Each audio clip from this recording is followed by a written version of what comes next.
안녕하세요. 상업등기법 및 비송사건절차법 강의입니다. 법무사 시험이 어렵다 또는 힘들다 하는 데는 다 이유가 있습니다. 우선 과목 수가 가장 많은 시험입니다. 1차가 8과목, 2차가 7과목이죠.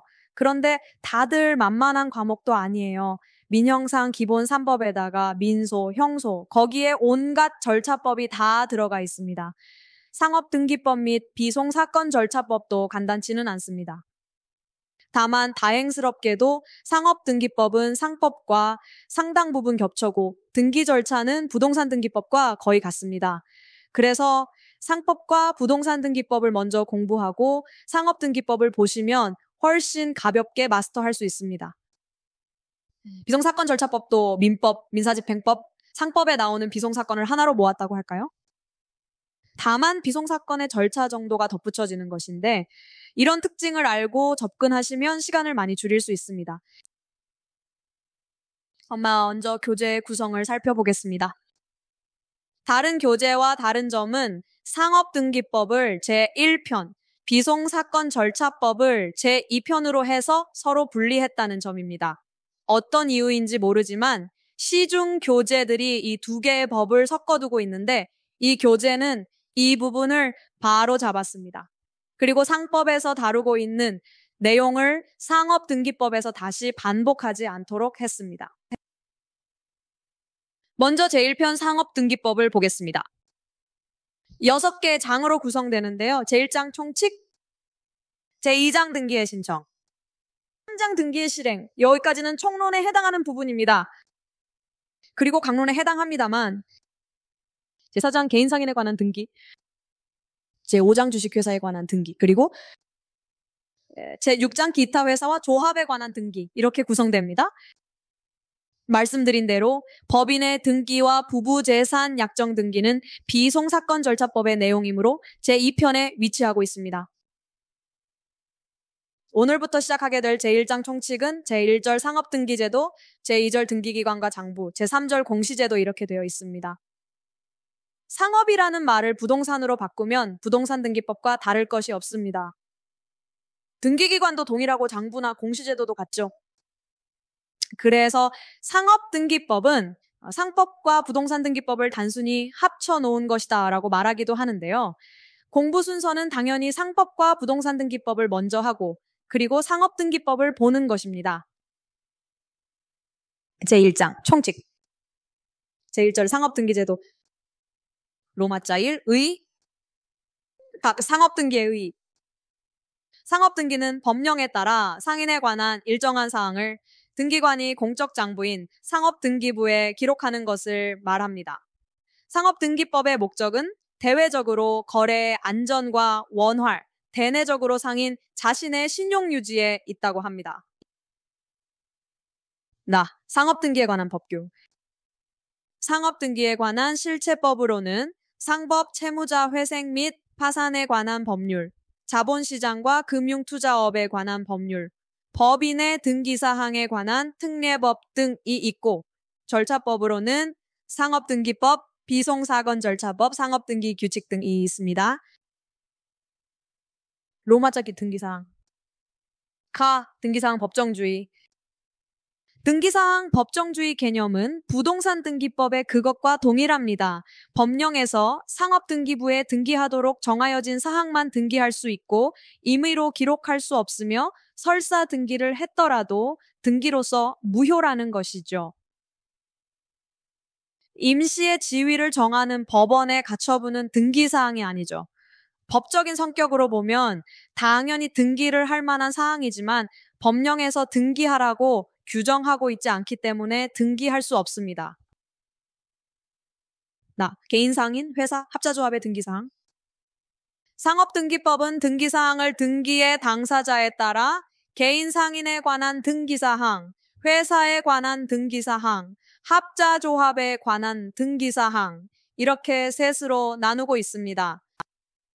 개인상인에 관한 등기사항에는 상호의 등기, 제한 능력자에 관한 등기, 법정 대리인에 관한 등기, 지배인에 관한 등기가 있고 각각 별도의 등기부를 두고 있습니다. 이와 달리 회사는 상호, 제한 능력자, 법정 대리인, 지배인에 대한 등기부를 따로 두지 않고 모두 하나의 회사 등기부에 함께 기록합니다. 다만 상호만 상호 등기부에 등기를 하고요. 합자조합의 등기는 한 명 합자 회사의 등기 방식을 거의 그대로 준용합니다. 한 명 합자 회사 내부의 법률 관계는 합자조합의 성격을 가지고 있기 때문인데요. 그래서 결국 개인 상인에 관한 등기사항과 회사에 관한 등기사항 둘로 구분된다고 보시면 되겠죠.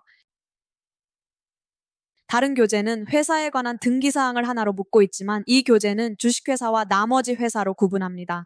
이 둘은 등기사항에서 상당한 차이가 있습니다.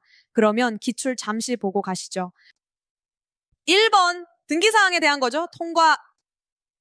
2번 이사 등의 직무집행정지 가처분과 달리 신청인의 피신청인을 상대로 한 이사회결의 무효 확인 등 청구 사건의 본안 판결 확정 시까지 신청인은 피신청인의 공동대표이사의 지위에 있음을 임시로 정한다는 내용의 가처분은 등기할 수 없다. 임시지위 가처분은 등기사항이 아니라고 했죠. 이제 3번 주식거래의 등기사항과 관련하여 상호, 본점의 소재지, 목적은 본점의 등기사항이면서 지점의 등기사항에도 해당한다. 나중에 주식회사 등기에서 자세히 다룰 부분인데요. 본점만 하는 등기, 지점만 하는 등기, 본지점 공통등기사항 셋으로 나누는데 여기 있는 것들은 공통등기사항 맞습니다. 4번 상법은 제3편 회사에서 등기의무자가 등기기간 내에 등기사항을 등기하지 않으면 과태료를 부과한다는 규정을 두고 있다. 등기사항 중에는 반드시 등기해야 하는 것과 등기할 수 있는 것 두 가지가 있는데 반드시 등기해야 하는 등기사항을 등기하지 않았을 때 부동산 등기법에서는 과태료가 없어졌지만 상업등기법에서는 여전히 있습니다. 5번 사건이 등기할 사항이 아닌 경우에는 등기관은 그 등기 신청을 각하하여야 하지만 이를 간과하고 등기가 실행되었더라도 등기관은 그 등기를 직권으로 말소할 수는 없다. 부동산 등기법은 법 29조 1호 관할 위반, 2호 등기사항이 아닐 때 이 두 가지는 등기관이 직권으로 말소할 수 있죠. 상업등기법에서도 법 26조에서 똑같이 규정하고 있는데 1호 관할 위반, 2호 이중등기, 3호 등기사항이 아닐 때 이 세 가지는 등기관이 직권으로 말소할 수 있습니다. 로마자 3 등기의 효력 1. 일반적 효력 등기사항은 그 실체가 성립되고 존재하는 경우라 하더라도 이를 등기하지 아니하면 선의의 제3자에게 대항하지 못하는데 이를 소극적 공시력이라고 합니다. 반대 해석상 등기할 사항을 등기하면 선악을 불문하고 제3자에게 대항할 수 있는데 이를 적극적 공시력이라고 하죠. 리엔 핵심 부동산 등기법에서 다 배우신 거예요. 등기사항을 등기한 후라도 제3자가 정당한 사유로 이를 알지 못한 때에는 당사자는 그 등기사항으로 제3자에게 대항하지 못하죠. 여기서 정당한 사유는 천재지변 등의 객관적 장애를 말하고 장기 여행이나 질병 등의 주관적 사유는 포함되지 않는다는 거. 이것을 표로 다시 정리해보죠. 악의의 제3자에 대해서는 등기를 하던 하지 않던 항상 대항할 수 있습니다. 선의의 제3자에 대해서는 등기를 하느냐 하지 않느냐에 따라 달라지는데 그러나 정당한 사유가 있다면 등기를 하더라도 대항할 수 없다는 점만 기억해 두시면 되겠습니다. 이나 특수한 효력 등기의 일반적 효력은 어떤 등기나 발생하는 효력이고 특수한 효력은 등기에 따라 발생하는 효력을 말합니다. 창설적 효력, 등기가 일정한 법률 효과의 발생 요건이 되는 경우가 있는데 이때 등기는 창설적 효력이 있다고 합니다.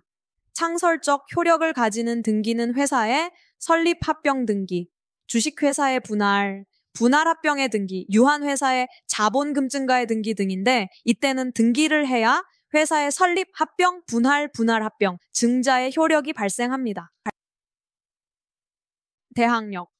등기사항 중 일부는 등기를 하여야만 일정한 법률 효과를 제3자에게 주장할 수 있는데 이를 상업등기의 대항력이라고 합니다. 일반적 효력으로서 대항력과 달리 악의의 제3자에게도 등기하지 않으면 대항할 수 없다는데 차이가 있죠. 모든 등기는 아니고 상호양도와 같은 특별한 등기에만 인정이 되는데 상호양도는 등기하지 않으면 제3자가 악이라도 대항을 하지 못한다는데 특징이 있습니다. 면책적 효력.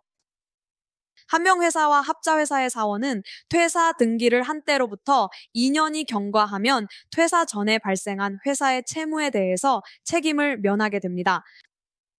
이때 퇴사 등기는 사원의 책임을 면해주는 효력이 있다고 해서 이를 면책적 효력이라고 합니다. 상호 등기의 배타적 효력. 상호 등기 또는 상호가 등기를 하면 등기한 등기소 소재지와 동일한 특별시, 광역시, 특별자치시, 시, 군내에서는 동종영업을 목적으로 동일 상호를 등기를 할 수 없게 되는데 이를 상호 등기의 배타적 효력이라고 합니다. 앞으로 특별시, 광역시, 특별자치시, 시, 군은 특광시군이라고 약칭하겠습니다. 상법과 상업등기법에서는 자주 등장하는 용어입니다. 추정력. 상업 등기를 하면 설사 등기된 사항이 진실하지 않더라도 일응 진실하다는 추정력이 인정됩니다. 그런데 여기서의 추정력은 사실상의 추정력이며 등기된 사항이 적법하다는 법률상의 추정력은 없다는 것이 통설입니다. 다만 상법 23조 사항은 동일한 특광시군에서 동종 영업으로 타인이 등기한 상호를 사용하는 자는 부정한 목적으로 사용하는 것으로 추정하는데 이때의 추정력은 예외적으로 법률상의 추정력입니다. 3. 부실등기의 효력. 상법 39조는 고해 또는 과실로 인하여 사실과 상이한 사항을 등기한 자는 그 상의를 선의의 제3자에게 대항하지 못한다고 규정하고 있습니다. 그러니까 등기 신청인에게 귀책 사유가 있는 부실 등기에 대해서는 그 등기를 신뢰한 제3자를 보호하는 것이죠. 부동산 등기법에는 없는 것인데 상거래의 안전을 위해 등기에 대해 공신력에 가까운 효력을 인정한다는 점에서 중요한 조항에 해당합니다. 잠시 기출을 보면서 복습을 하겠습니다. 1번, 상호를 속용하는 영업양수인인 개인상인은 양도인의 영업으로 인한 채무에 대하여 책임이 없다는 뜻의 면책 등기를 할 수 있다. 아까 한명합자회사에서 사원이 퇴사 등기를 하면 2년 후 면책되는 효력이 있다고 했죠? 비슷한 것으로 영업양수를 하면 양도인의 채무에 대해 양수인도 책임을 져야 하지만 면책 등기를 하면 여기서 벗어날 수 있습니다. 나중에 영업양대에서 다시 설명할 거예요. 2번, 등기할 사항을 등기하지 아니하면 선의의 제3자뿐만 아니라 악의의 제3자에게도 대항할 수 없다. 틀렸죠. 등기의 일반적 효력으로서 대항력은 등기할 사항을 등기하지 않으면 선 3자에게만 대항할 수 없는 것이지 악의의 제3자에 대해서는 대항할 수 있죠. 다만 특수한 효력으로서 대항력은 악의의 제3자에게도 대항할 수 없는 예외적인 경우도 있다. 그렇게 설명드렸습니다. 3번, 취소되는 주주총 회결의에 의하여 이사로 선임된 대표이사가 마친 자신의 이사 및 대표이사 취임 등기는 고의 또는 과실을 인정할 수 없기 때문에 상법 제39조의 부실 등기로 볼 수 있는 경우가 없다. 틀렸습니다. 주주총 회결의로 대표이사 취임 등기를 한 후 그 주주총 회결의가 취소되었다면 말소하는 등기를 지체 없이 해야죠. 그걸 해태했다면 고의 과실이 인정되어 상법 39조의 부실 등기에 해당하게 됩니다. 4번, 상업 등기에 관한 규정은 소상인에게는 적용되지 아니한다. 소상인, 그러니까 자본금 1천만 원 미만의 개인 상인을 말하는데 상업 등기를 포함해서 여러 상법상 규정이 적용되지 않는 특례가 있습니다. 5번, 주주총회 결의에 의하여 이사를 해임하였어도 그 해임 등기를 하지 않고 있는 동안에는 해임된 사실을 알지 못하는 선의의 제3자에 대해 회사는 그 이사의 해임 사실을 주장할 수 없다. 등기의 일반적 효력으로서 대항력에 대한 설명입니다. 6번, 회사의 설립 등기, 회사의 합병 등기, 주식회사의 분할 또는 분할 합병의 등기, 유한 회사의 자본금 증가의 각 등기를 완료한 때에는 회사의 설립 합병, 분할 또는 분할 합병, 자본금 증가의 각 효력이 발생한다. 등기의 특수한 효력으로서 창설적 효력을 설명드렸죠? 7번, 8번도 6번과 같은 문제입니다. 9번, 등기할 사항이 등기된 후에도 제3자가 정당한 사유로 이를 알지 못한 때에는 제3자에게 대항하지 못한다. 등기를 하면 대항력이 생기지만 정당한 사유가 있는 선3자에 대해서는 대항력이 없다고 했죠? 상업등기법 특유의 규정이니까 잘 기억하시기 바랍니다. 10번, 상업등기부의 기재는 모두 사실상의 추정력만 있을 뿐 법률상 추정력을 갖지는 못한다. 틀렸죠. 아까 상법 23조 4항에 의해 등기된 상호에 대해서는 동일 지역에서 동종 영업으로 사용하는 자는 부정 목적이 있는 것으로 추정되는데 이것은 법률상 추정력이라고 설명드렸죠. 첫 시간은 여기서 마치고 쉬었다가 1-2강을 이어가겠습니다.